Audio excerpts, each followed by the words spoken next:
This story is titled, I Caught My Girlfriend Kissing Another Man at a Restaurant. Just a friendly kiss on the lips, you're overreacting. She laughed while explaining. I said nothing, simply packed my things and disappeared from the city. The next morning, I had 57 missed calls from her. Hey Reddit, I'm 31 and living in Newport Beach, and last night I walked out of my own engagement party. My phone hasn't stopped buzzing since, and I desperately need some perspective before I completely lose my mind. I've always been extremely careful when it comes to relationships. My friends actually call me Captain Cautious because I never rush into anything. I take my time, watch carefully for red flags, and think everything through methodically. That's just how I've always approached relationships, cautious and deliberate. Everything changed when I met Aria 2 years ago. We matched on Bumble, and I was immediately struck by how she was way prettier than anyone who'd ever swiped right on me before. Our first date was at this fancy wine bar downtown, and I was fully prepared to get ghosted afterward. Instead, we ended up talking for hours. She's smart, confident, and has this infectious laugh that makes everyone around her smile. I was completely into her from day one. Our relationship moved pretty fast after that initial connection. We moved in together after just 8 months, which was incredibly quick for someone like me with my usual cautious approach. After almost 2 years together, I decided to propose. I did it during a sunset walk at Crystal Cove Beach, a place she absolutely loves. When I got down on one knee, she cried and said yes. Some tourists even took pictures for us. I thought everything was perfect. Here's where things start getting complicated. Aria's family has money, not crazy rich, but definitely the country club membership type. Her dad, Marcus, owns an investment consulting firm that manages funds for businesses across 3 states. He's undeniably successful and never misses an opportunity to remind me that I'm not. I run my own custom furniture design and manufacturing business. I started it 3 years ago after learning the trade, and now I have 4 employees and steady business coming in. I'm actually really proud of what I've built from the ground up, but Marcus always acts like I'm just playing pretend at being a businessman. How's the wood chopping business? He asks every time we see him, like he can't remember what I actually do. Aria always told me to ignore him and insisted she doesn't care about status or wealth. I believed her. Our engagement party was held last month at their country club. Nothing super fancy, about 70 people, open bar, with a live jazz band playing in the corner. Everything was going fine until I saw him walk in. Nathan, Aria's college ex. The guy she dated for like 4 years before we met. He's this tall dude with perfect hair who works at some major hedge fund and drives a car that probably costs more than everything I own combined.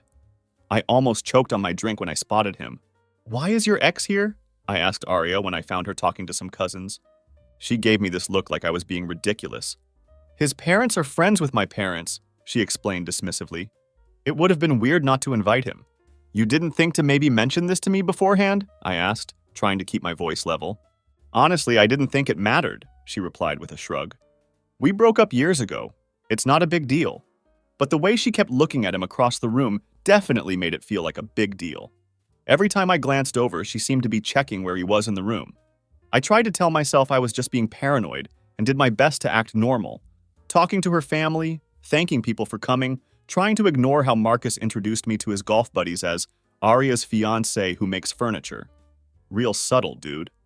About an hour into the party, I noticed I hadn't seen Aria for a while. At first, I figured she was just in the bathroom or talking to relatives somewhere in the venue. After about 20 minutes of not seeing her, I started actively looking. I checked the main room, scanned the patio, and even asked one of her friends if she'd seen her. Nothing. There was this hallway that led to some smaller rooms in the coat check area that I hadn't checked yet. I headed that way, just wanting to find my fiancé and maybe grab another drink with her. That's when my whole world pretty much fell apart.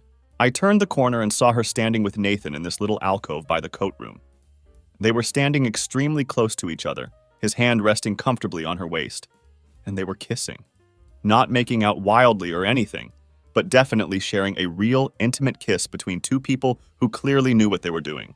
They didn't see me at first. I just stood there like an idiot, feeling like someone had dumped ice water all over me. My brain simply wouldn't process what I was seeing. It was like time froze, and I couldn't even move or say anything. Then Nathan noticed me and stepped back, adjusting his tie like nothing out of the ordinary had happened. He didn't even look embarrassed or surprised, just gave me this weird half smile that made me want to punch him right in his perfect face. Arya turned around, and her reaction was what really got to me. She looked annoyed. Not guilty, not embarrassed. Just annoyed that I'd interrupted them. Arya, she said with this exasperated sigh, don't make this into a big thing. I finally found my voice. What's going on here? I asked, my voice sounding strange and distant even to my own ears. She rolled her eyes at me. She actually rolled her eyes like I was a child interrupting adult conversation. It was just a quick goodbye kiss, she said dismissively. We have history together. It's really not that serious. You are kissing your ex at our engagement party, I said slowly, feeling like I needed to clarify the situation since she seemed to think this was somehow normal behavior. It was barely even a kiss, she replied, fixing her lipstick like we were discussing the weather or some minor inconvenience. We dated for 4 years. Don't be so insecure about it. Nathan put his hands in his pockets and had the nerve to add, yeah, man, we're just talking about old times. No need to make it weird. I think that's when something in me just shut down. I felt weirdly calm, like I was watching this happen to someone else from a distance. I just nodded, turned around, and slowly walked away. Don't you dare make a scene right now, Arya called after me, her voice sharp with warning. But I didn't look at anyone or say a word. I just walked through the party, grabbed my jacket from the coat check, and headed straight to my car. By the time I got to the parking lot, my phone was already buzzing with texts from Arya. Where did you go? Answer your phone. You're being completely immature. My dad is asking where you went. OMG, you're embarrassing me so much? I turned my phone off. I just drove, not knowing where I was going at first. I just needed to get away from there, from her, from that entire situation. Eventually, I ended up at my buddy Leo's place. He took one look at my face when he opened the door and knew something terrible had happened. Bro, what's wrong? He asked, letting me in without hesitation. I told him everything while we sat on his balcony. He just listened quietly, didn't try to give advice or tell me what to do. He just let me talk it all out, which was exactly what I needed in that moment. What are you going to do? He finally asked when I finished my story. I have no idea, I admitted, but I can't marry her, not after this. He nodded in understanding. You can crash here as long as you need, he offered. And that's how I found myself sleeping on Leo's gaming couch that's definitely not meant for someone my height, trying to figure out what the hell to do next with my life. The next morning, I woke up to a flood of notifications. My phone was going absolutely crazy with missed calls, text messages, and voicemails from both Arya and her dad. It was fascinating watching Arya's texts evolve through the night, like seeing all 5 stages of grief happen in real time. They ranged from anger about how I could embarrass her like this, to her informing me that her dad was furious about my immature behavior. Then the denial and bargaining started rolling in. The kiss wasn't what I thought it was. Nathan meant nothing to her. I was overreacting. Classic gaslighting, all of it. But the voicemails from Marcus were something else entirely. He was basically threatening me. You better get back here and apologize to my daughter for embarrassing her like this, he said in one message. We have guests from out of town who came specifically for this party. This is completely unacceptable behavior. Then there was him trying to sound reasonable while still being completely condescending. I understand you might be upset, but this is not how adults handle their problems. Call me back so we can discuss the situation like men. I didn't respond to any of it. I just turned my phone off again and tried to figure out what to do next. Leo had to go to work, so I was alone in his apartment for most of the day. That's when I really started thinking clearly about everything. Not just what happened at the party, but our whole relationship. Arya and I had been together for 2 years. In that time, she'd always made these little comments about my business. Things like, once you get some bigger clients, or when you can afford to hire more people, always making it seem like what I had built wasn't good enough yet. Whenever we were around her rich friends, she'd introduce me as, he owns his own business, but never actually explained what I did. Like she was embarrassed by it. I started realizing there were a bunch of red flags I'd been ignoring because I was so into her. The way she'd always take her dad's side when he made those snide comments about my work. How she'd joke about upgrading my wardrobe. The times she'd mentioned her ex Nathan and then quickly changed the subject, like there was more to the story that she wasn't telling me. Around 3 p.m., I decided I needed to go back to our apartment to get my stuff while she was still at work. I texted my employee Victor to ask if he could help me move some things. He showed up with his truck within an hour. A real one, that guy. We went to the apartment and packed up everything I couldn't live without. Just the essentials that would fit in Victor's truck and my car. It took about 2 hours in total. Before I left, I put my grandma's ring, the one I'd proposed with, on the kitchen counter with a note that just said, "Goodbye, kiss." Then I blocked Arya's number and her social media accounts. I knew that if I talked to her, she'd try to minimize what happened, make me feel crazy for being upset, or try to convince me to give her another chance. Honestly, I just didn't have the energy for any of that anymore. I was done. That night, Arya apparently showed up at Leo's place looking for me. I wasn't there. I had gone to grab dinner with Victor after moving my stuff. But Leo texted me, "Your girl just showed up at my door crying. I told her you weren't here and I didn't know when you'd be back. She thinks I'm lying." Heads up. When I got back to Leo's, there was a letter taped to his door with my name on it. Inside was this long, rambling apology from Arya saying how the kiss just happened and didn't mean anything. That she and Nathan were just talking about old times and got caught up in the moment. She wrote that she was devastated I would throw away our future over one tiny mistake and begged me to call her. I tore it up and threw it in the trash. The next day, I spent most of the morning calling wedding vendors. I had to cancel everything. Since I'd paid for about half the deposits, even though her parents were covering most of the wedding costs, I'd insisted on paying my share. I was able to cancel pretty easily with most vendors. Some of them even offered partial refunds when I explained what happened. I was just finishing up the last cancellation call when my phone rang with a number I didn't recognize. I almost didn't answer, thinking it might be Arya calling from someone else's phone. But for some reason, I picked up. It was Nathan, her ex. "Don't hang up," he said quickly as soon as I answered, probably sensing I was about to end the call. "We should talk about what happened," he continued, his voice suspiciously earnest. "Nothing to talk about," I replied flatly. "Look, man, I just want to explain," Nathan pressed on. "That kiss wasn't planned or anything. Arya and I were just catching up, talking about college days, and it just sort of happened.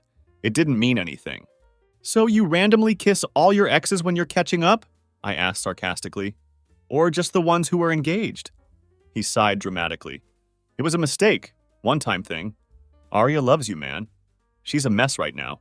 "Cut the crap," I shot back. "Why do you even care?" There was a pause on his end. "I just don't want to be the reason someone's relationship ends," he finally said. "It's not cool." "You're not the reason," I said firmly. "Arya made her choice when she kissed you back, and I made mine when I walked out. We're done here." I hung up and immediately blocked his number too. Later that afternoon, Marcus called. Actually, he called several times before I finally decided to answer. "What?" I said when I picked up, making no effort to hide my irritation. "We need to discuss the situation with you and my daughter," he stated, sounding all businesslike and composed. "There's nothing to discuss. We're done." "Don't be hasty," he countered. "Everyone makes mistakes. Arya feels terrible about what happened." "Is she sorry it happened or sorry I saw it?" I asked pointedly. After a telling pause, he said, "I understand you're upset, but perhaps we can come to some kind of arrangement to handle this quietly." "What does that mean?" I asked, genuinely confused by his phrasing. "Well, I know your business is still growing," he began, his tone shifting to something that sounded practiced. "Perhaps you could use some financial assistance, a loan to help expand. In exchange, you and Arya could postpone the wedding, work through this rough patch." I couldn't believe what I was hearing. "Are you trying to bribe me to stay with your daughter after she cheated?" "I wouldn't put it that way," he replied smoothly. "I'm offering to help smooth things over during a difficult time." "No thanks," I said and hung up. I didn't understand why her dad was so concerned about the engagement. It's not like he liked me that much in the first place. But I honestly don't give a crap about what they want anymore. I'm done. That's where things stand now. I'm still at Leo's place, trying to figure out my next steps.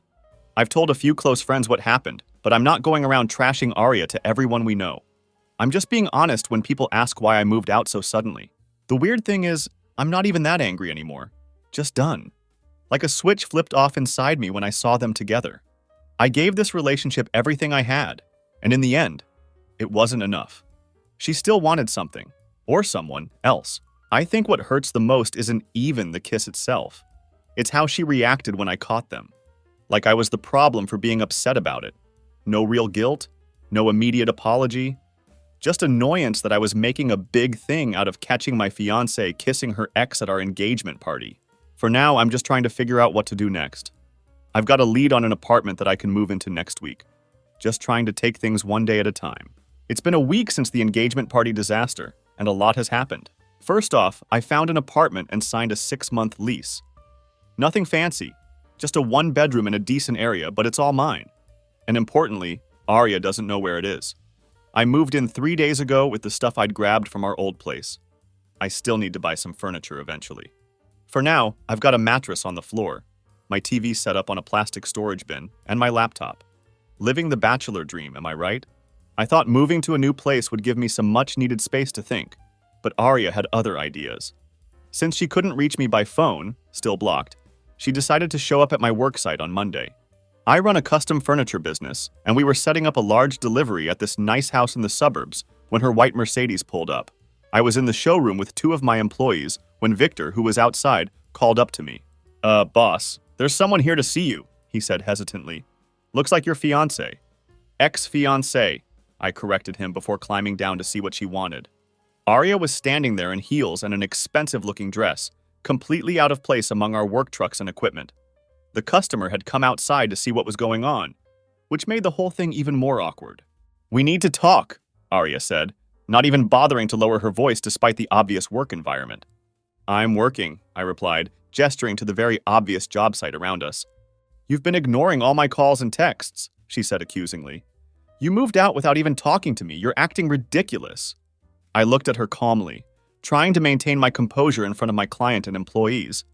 "I'm acting like someone who caught his fiancée kissing another man. What exactly did you expect?" She glanced at the customer who was watching us with obvious interest, then lowered her voice slightly. "That was nothing. A stupid mistake. One little kiss.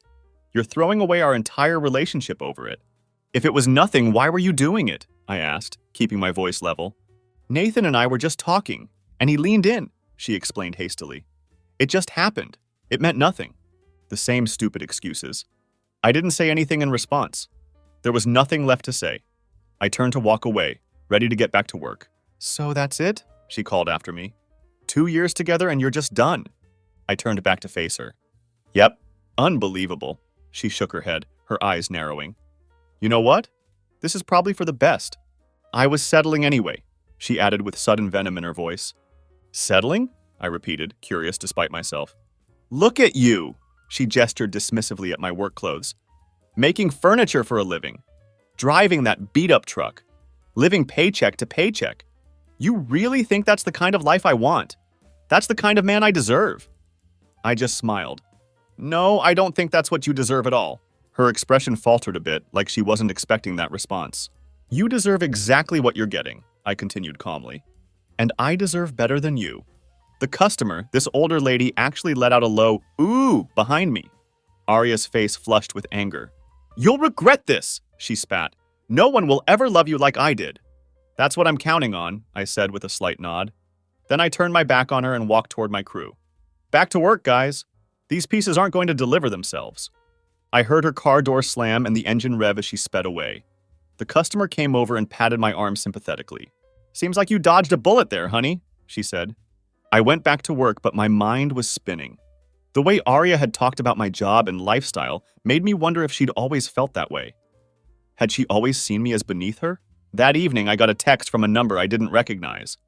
"Hi, this is Maya. We haven't met, but I think we need to talk. I'm Nathan's girlfriend." Wait, what? Nathan has a girlfriend? The same Nathan who was kissing my fiancée at our engagement party? I was confused, but curious enough to text back.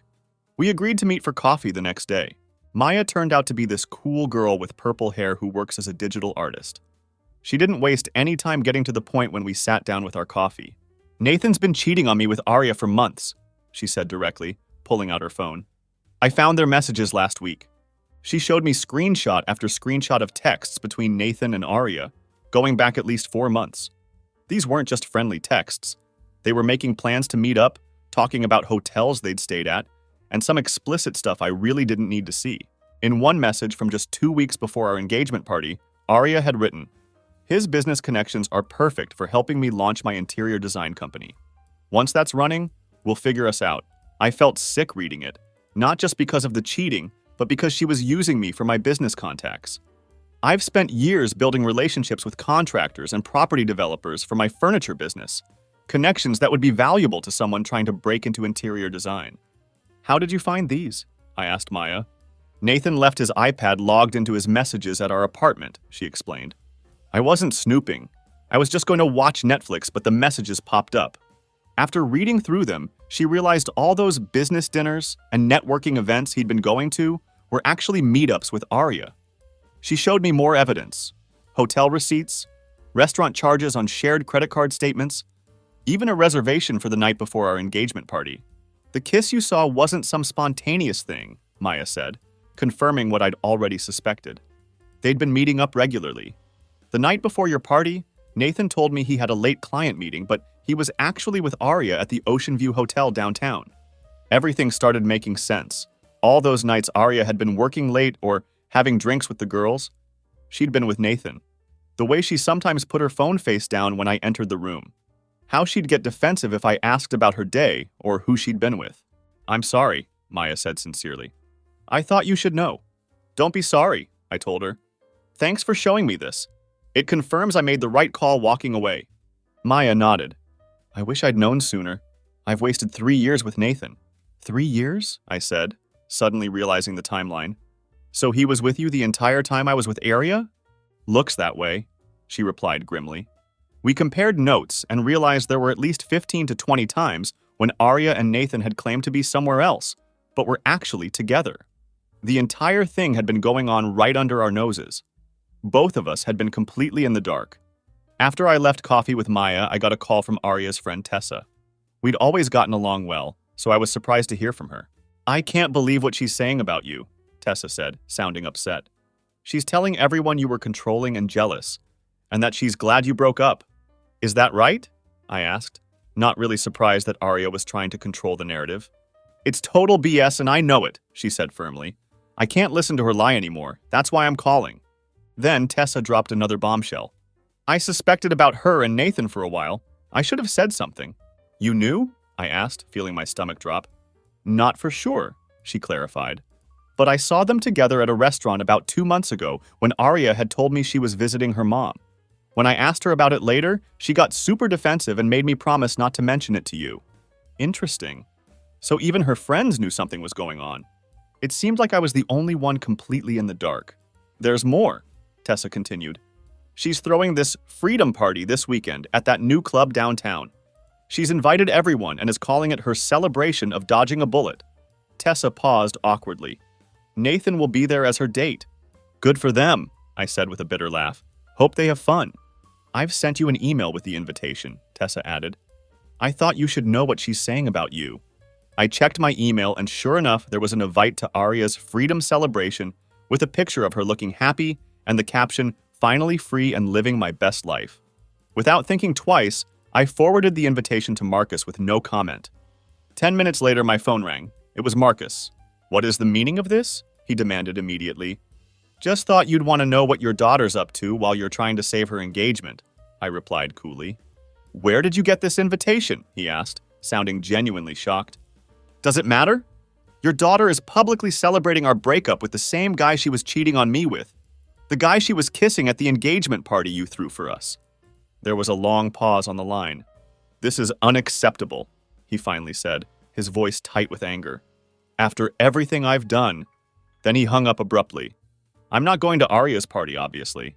I've got better things to do with my weekend. But I was curious about what Marcus meant by after everything I've done. Something weird was definitely going on with her family. So I decided to make a call to my friend River, who works as a reporter at a local business journal and knows all the financial gossip in town. Hey River, quick question, I said when she picked up. Have you heard anything about Bennett Financial Advisors lately? Anything unusual going on? There was a pause on the line. Wait, you didn't know? She asked, sounding surprised.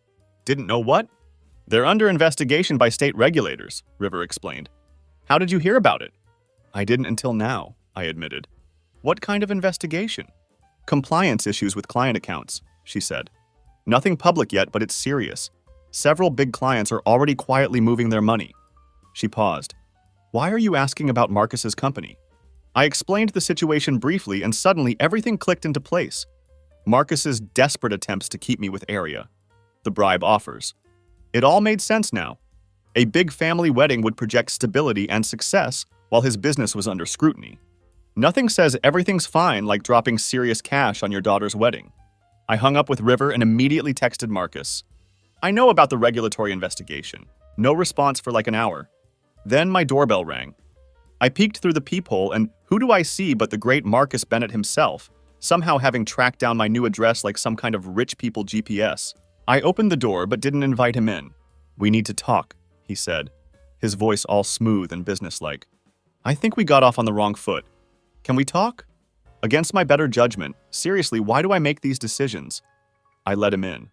My place was basically a sad IKEA display gone wrong.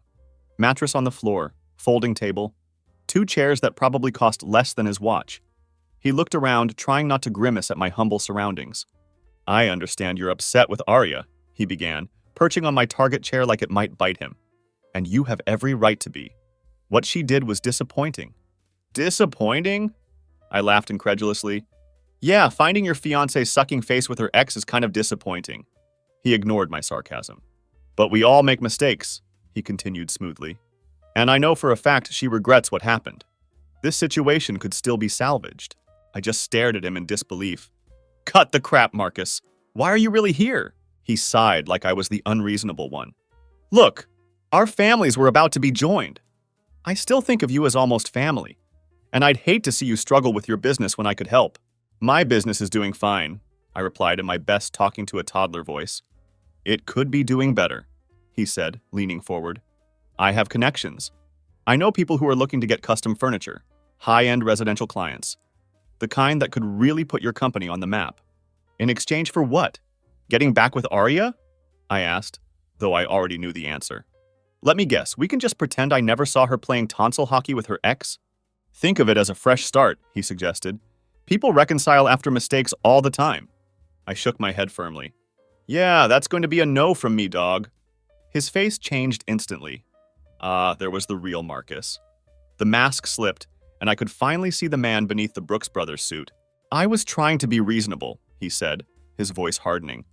"But since you mentioned the investigation into my company, you should know that information could be damaging if it got out prematurely." "Is that a threat?" I asked incredulously. "Because it sounds like a threat wrapped in a Brooks Brothers suit. It's a reminder that we all have vulnerabilities," he said coolly. "Your lumber supplier? They get their financing through a subsidiary of my firm. One word from me and your credit terms could become problematic." My stomach dropped faster than my ex's standards. If my main supplier cut off my payment terms, I'd be basically screwed. I'd built my business model around those specific credit arrangements. "So that's the real Marcus Bennett," I said, trying not to show how worried I suddenly was. "Threatening someone's livelihood because your daughter can't keep her promises. Father of the year material right there." "I prefer to think of it as protecting my family's interests," he replied, standing up. "Think about my offer. Help with high-end clients in exchange for your discretion and reconciliation with Arya. Or choose the alternative." After he left, I sat on my sad little mattress, thinking about how my life had become a bad Netflix drama. I spent the next few hours calling other suppliers, checking prices, basically trying to patch together a plan B. It would cost more, but maybe it was doable. The thought of crawling back to Arya just to save my business makes me want to yeet myself into the sun. So that's where things stand now, trying to figure out how to save my business from my ex's daddy issues. I've told a few friends what happened, but I'm not going around trashing Arya to everyone. The truth is coming out just fine on its own.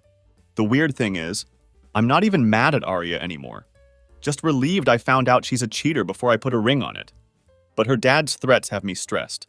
This is the business I built from nothing. My employees depend on me. In a way, catching that kiss was the best thing that could have happened to me, but it's also opened up a whole new level of crap I never saw coming. Funny how life works out, huh? Hey again, it's been 2 weeks since everything went down, and a lot has happened. So the big event this weekend was Arya's freedom party, her celebration of our breakup. I obviously didn't go, but I heard all about it from multiple sources. And let me tell you, it did not go according to her plan. According to Tessa, Arya showed up with Nathan as her date. She was telling everyone that I had been controlling and jealous, and that she'd finally escaped our toxic relationship. About an hour into the party, guess who showed up? Marcus. He walked straight up to Arya and Nathan on the dance floor and started yelling at them in front of everyone. Called Nathan a worthless parasite and Arya an ungrateful child. Then he told her that her credit cards had been canceled, her allowance was cut off, and she had 2 weeks to move out of her apartment. Arya completely lost it, screaming back at him that he couldn't control her anymore. Nathan apparently just stood there looking uncomfortable while father and daughter had their public meltdown. The bouncers eventually asked all 3 of them to leave. The next morning, I got a text from an unknown number, Arya using a friend's phone. It was this long paragraph about how much she regretted everything, how Nathan had manipulated her, how she'd made the biggest mistake of her life, and asking if we could please talk.